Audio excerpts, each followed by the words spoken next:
Okay, so here's the second 1/3 part. How did this one go for you?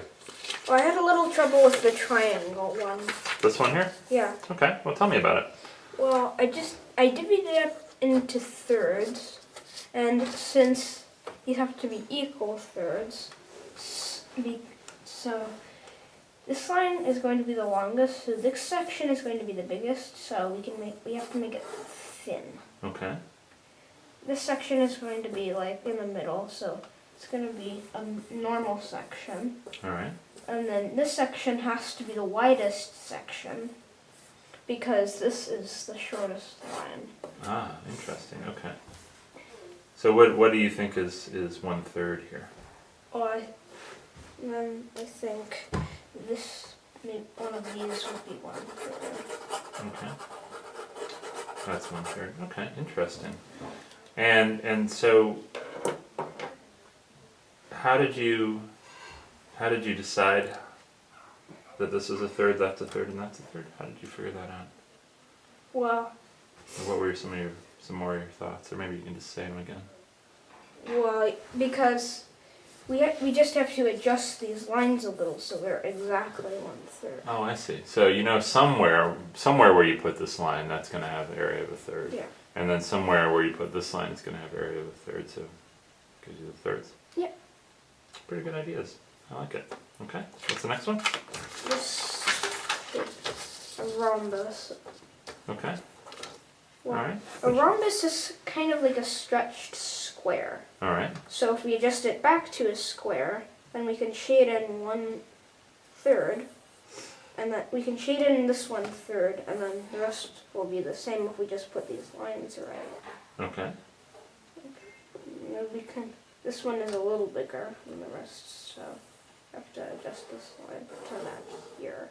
All right. And this one will have to be a little bigger. Okay, so why do you think this would be a third, a third, a third if you put the lines in the right place? What are you doing here? Well, since if you can adjust this back to a square if you just turn it. Okay. Kind of like this. It kind of looks like a square. Yeah. And then these are rectangles. Uh-huh. And 3 rectangles can make a square. Interesting. Okay. Interesting idea. Yeah.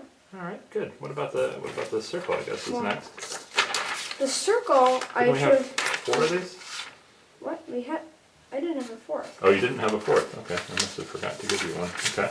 That's all right. Sorry, my fault. Well, if we place these lines right, there's going to have to be a 120. These are going to have to be 120-degree angles. Because the inner angles add up to 360. Okay. And then the outer angles, these are going to add up to, well, we don't know what the angles in a circle, the outer angles in a circle add up to. Yeah, that's actually a tough question. Because it kind of has infinite sides. It kind of does have infinite sides, right? Well, but if we just make these lines a little accurate, if we had a protractor, we could see if these were 120-degree angles. But that's what you need them to be? Yeah, 120-degree angles. Okay. Because they add up to 360. Add up to 360. And there's 3 angles. Okay. Now, do you happen to have a pen? Because you are absolutely right. I did not give you the square because I see it sitting right here on the table.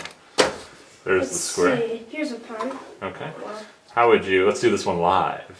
How would you divide a square well, and represent 1/3? We already did it. It was like the rhombus. Okay. We just make 3 rectangles, and then that one, it would just be like, it would be in the 3rd area. Okay. I like it. Very nice. Which one of these tasks did you think was harder, the 1/4 or the 1/3? I think the 1/3 was harder, especially for the triangle. What do you think made it harder? Well, because a 1/4 is a power of 2, and squares are easy to divide because they have 4 sides. Huh. All right. Nice. Okay, great. Hey, good job. Good job with all this morning. Thanks for doing that.